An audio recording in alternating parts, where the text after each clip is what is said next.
جو لیٹر لکھا ہے جس میں پاکستان کے لیے جو بیل آؤٹ پیکج ہے، جو قرضے کا پروگرام ہے، وہ انہوں نے اس کے حوالے سے بات کی ہے اور آئی ایم ایف سے کہا ہے کہ یہ جو موجودہ حکومت بن رہی ہے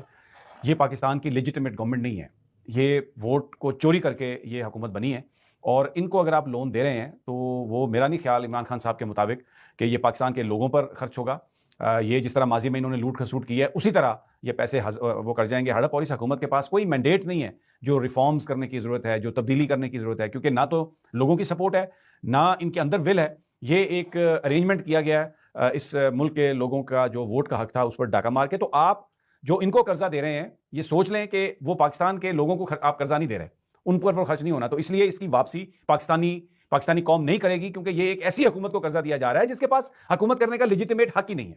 اچھا، اب یہ جو لیٹر ہے اس پر ایک بحث چھڑی ہے، ٹی وی پر بھی بحث چھیڑ دی گئی ہے. آپ کو پتہ ہے مین سٹریم میڈیا اس کا ایک اپنا انداز ہے، ایک اپنا ٹلٹ ہے اس کا، جس میڈیا پر عمران خان کی تصویر تک نہیں چلائی جا سکتی تھی، نام نہیں چلایا جا سکتا، کبھی قاسم کے ابا، کبھی بانی چیئرمین، کبھی پی ٹی آئی چیئرمین، وہ اس طرح کر کے بات کی جاتی ہے. لیکن اس پر پوری گالی گلوچ اور